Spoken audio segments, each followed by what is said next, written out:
Baik, para mahasiswa yang budiman, apakah Anda sudah siap untuk jadi pemenang dalam lomba debat kali ini? Baik dari perspektif pro maupun dari perspektif dari kelompok kontra.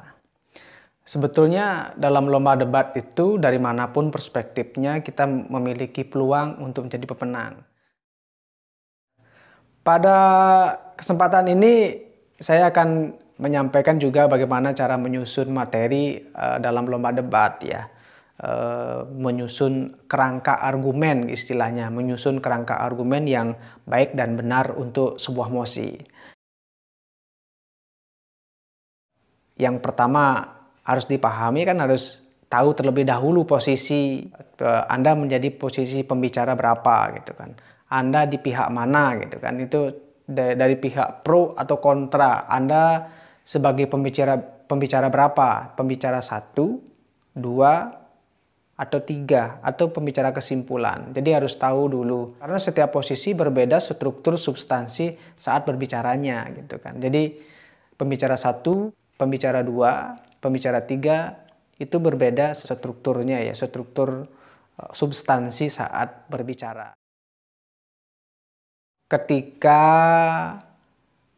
menjadi pembicara pertama, apa saja yang harus diperhatikan ya dalam hal lomba debat apabila Anda berada pada posisi pembicara pertama. Struktur pembicara pertama biasanya ada beberapa hal yang harus diperhatikan ya. Yang pertama yaitu ada pernyataan setuju atau tidak setuju terhadap mosi. Kalau Anda berada pada tim pro, Anda akan berada pada pihak yang setuju terhadap mosi secara tegas. Ya, secara tegas Anda harus menyampaikan bahwa Anda berada pada posisi pihak pro, pihak pemerintah, pihak afirmasi. Hal-hal apa saja yang mesti menjadi pertimbangan ketika membentuk sebuah argumen dalam menyusun sebuah argumen? Hal-hal apa saja yang mesti diperhatikan ketika adik-adik menyusun sebuah argumen, baik mendukung atau menolak mosi gitu ya. Yang pertama, perhatikan ya, Anda berada pada posisi pro atau ada pada posisi kontra gitu ya. Apakah Anda berada pada posisi pro pemerintahan atau afirmatif atau berada pada posisi oposisi atau tim lawan, tim kontra ya. Kemudian setelah itu harus memikirkan tentang latar belakang tentang adanya mosi yang akan diperdebatkan. Baik latar belakang berkenaan tentang dari aspek historis, sosiologis, yuridis formal, atau aspek-aspek yang lainnya. Nah, setelah menyampaikan latar belakang, jangan lupa memberikan penegasan kembali berupa status quo tentang mosi tersebut ya. Kemudian yang keempat, menyatakan setuju terhadap mosi atau tidak setuju terhadap mosi. Tergantung dari pihak mana adik-adik akan berbicara, dari pro maupun dari pro atau kontra. Kemudian yang kelima, alasan setuju atau alasan tidak setuju. Nah, kemudian yang keenam itu menyampaikan tujuannya. Tujuan Anda setuju, tujuan Anda tidak setuju apa. Kemudian yang ketujuh ada pembagian tugas. Nah, ini di pembagian tugas, ketika menyampaikan pembagian tugas itu adalah tugas dari pembicara pertama. Pembicara pertama tugasnya apa, pembicara kedua tugasnya apa, pembicara ketiga tugasnya apa, dan siapa yang akan menyampaikan kesimpulan. Nah, berikutnya yang ke-8 itu ada limitasi ya, itu pembatasan. Biasanya yang menyampaikan limitasi itu atau batasan tentang mosi yang akan diperdebatkan adalah dari pihak pro pembicara pertama. Bahaya apabila itu tidak disampaikan. Jadi pembicaraannya bisa kemana-mana. Tidak sesuai dengan apa yang diharapkan, nanti bisa kemana-mana. Nah, setelah dilakukan limitasi, ya, biasanya pembicara pertama akan menyampaikan definisi baik secara operasional maupun secara konseptual. Ya, definisi konseptual itu bisa secara etimologi atau terminologi menggunakan kamus contohnya, kemudian ditambah dengan adanya definisi operasional. Definisi operasional itu adalah definisi yang akan mewakili atau menjelaskan komponen-komponen apa yang akan dibahas pada perdebatan kali ini. Kemudian yang ke-10 itu ada elaborasi dan argumentasi. Elaborasi dan argumentasi itu ya setelah pemberian limitasi dan batasan, kemudian ada definisi baik secara operasional maupun konseptual, pembicara pertama bisa menyampaikan argumen dan ditambah dengan elaborasi argumen. Elaborasi argumentasi itu bisa dilakukan dengan memberikan dukungan fakta, data, teori, atau data-data dalam bentuk statistik, atau data-data atau data dan fakta yang sifatnya kualitatif. Ya, tadi yang kuantitatif, sekarang bisa mempergunakan data-data yang sifatnya kualitatif.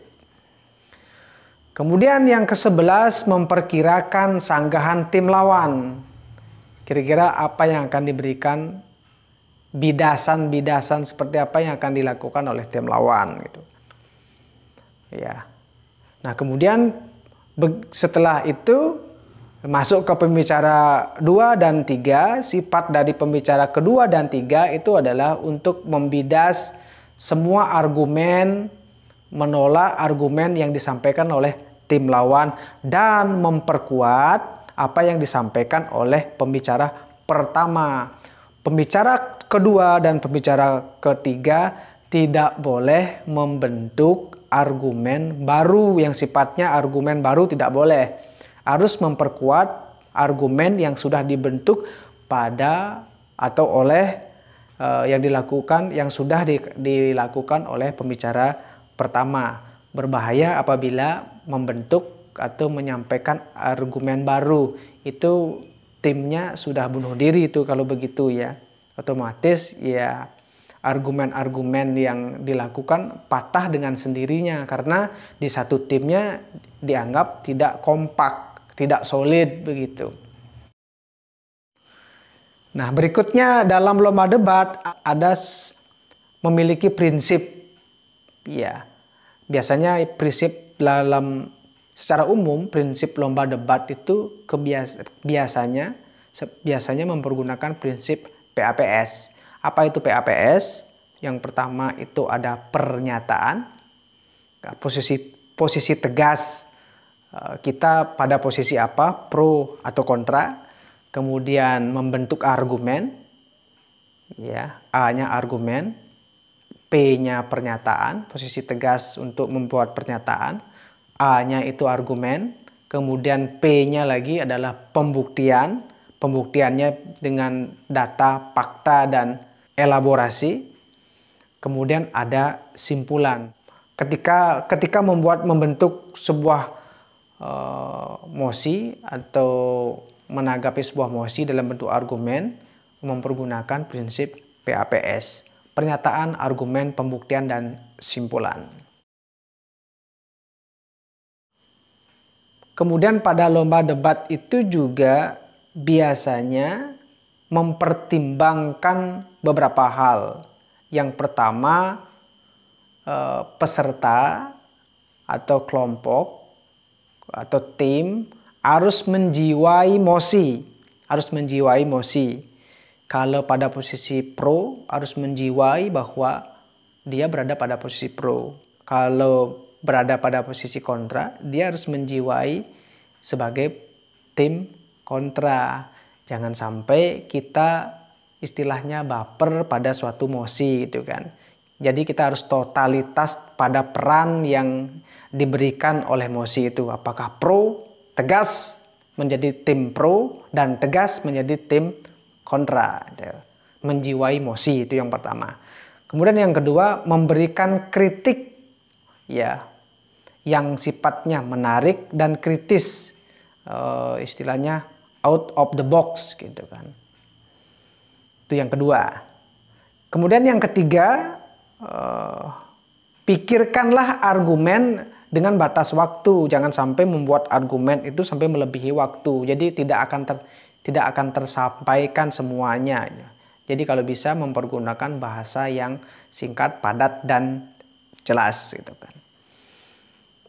Berikutnya yang keempat, buatlah mosi atau argumen secara struktur dan utuh. Sebetulnya ketika membuat sebuah argumen atau membuat argumen utuh gitu kan untuk menanggapi sebuah mosi, itu harus membuatnya secara utuh. Ketika nanti memberikan tugas kepada pembicara 1, 2, dan 3, itu sudah jelas kaplingan tanggung jawabnya dari argumen yang kita susun. Jadi itu yang disebut dengan argumen yang dibuat secara terstruktur. Jadi tidak terpotong-potong antara argumen yang disampaikan oleh pembicara 1 dan argumen yang disampaikan oleh pembicara 2 serta argumen yang dibawakan oleh pembicara 3. Tidak sepotong-sepotong. Jadi ketika menyusun argumen di awal, diusahakan itu membuat argumen secara struktur dan utuh, runtut gitu kan. Dari pembicara 1, 2, dan 3 sampai kesimpulan itu adalah satu tarikan napas gitu istilahnya. Ya adik-adik, barangkali itu yang bisa saya share untuk mencoba mengikuti, memahami mekanisme dalam lomba debat. Selamat mencoba. Semoga Anda beruntung bisa menjadi pemenang dalam sebuah lomba debat. Sekian, terima kasih.